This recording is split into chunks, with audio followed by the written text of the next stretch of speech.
Melissa Quirk Cairns, and I'm here in County Clare, Ireland, at Lady Gregory's Coole Park, where about 100 years ago she hosted writers such as William Butler Yeats and George Bernard Shaw.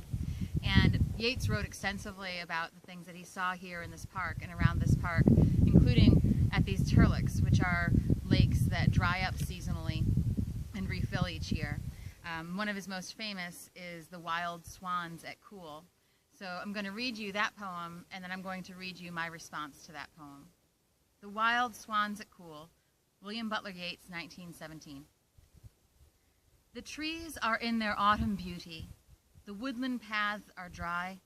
Under the October twilight, the water mirrors a still sky.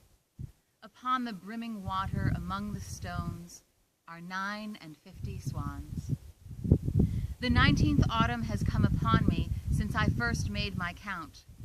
I saw, before I had well finished, all suddenly mount and scatter, wheeling in great broken rings upon their clamorous wings. I have looked upon those brilliant creatures, and now my heart is sore. All's changed since I, hearing at twilight, the first time on this shore, the bell beat of their wings above my head, trod with a lighter tread. Unwearied still, lover by lover, they paddle in the cold, companionable streams, or climb the air. Their hearts have not grown old. Passion or conquest, wander where they will, attend upon them still. But now they drift on still water, mysterious, beautiful. Among what rushes they will build, by what lake's edge or pool delight men's eyes when I awake someday to find they have flown away. And my response to that, 100 years later, is the wild poets of Coole. The trees are thick with summer green, the paths with shade made cool. Under the late July afternoon sun, all desiccated pools. The turlicks dry, revealing every stone, and Yeats's swans are gone.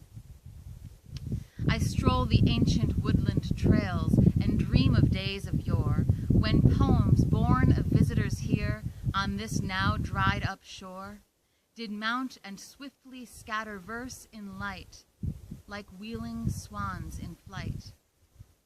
I can hear still those brilliant creatures, and now my spirit aches, transformed by iams flapping past me, gliding across this lake, the echoes beating out a rhythmic rhyme, perhaps unearthing mine.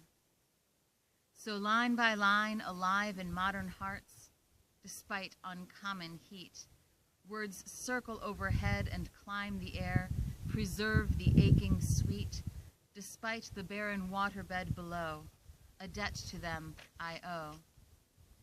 And now my pen drifts on the page, summer wind shifts the air.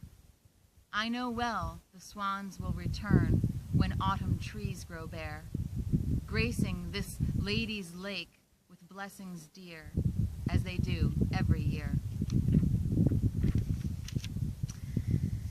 And along the trails, you'll find copies of Yeats's poem, To a Squirrel at Coole and To.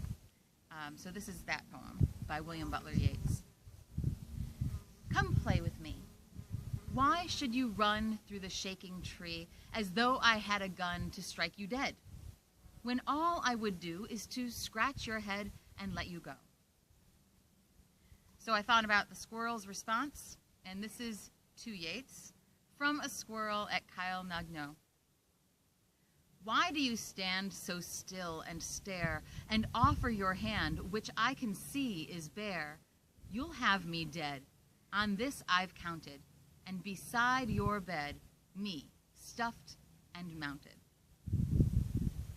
So those are a couple of Yeats poems that inspired a couple of poems by me here in 2013, about 100 years after he wrote those, at Coole Park in County Cork, Ireland, County Clare, Ireland.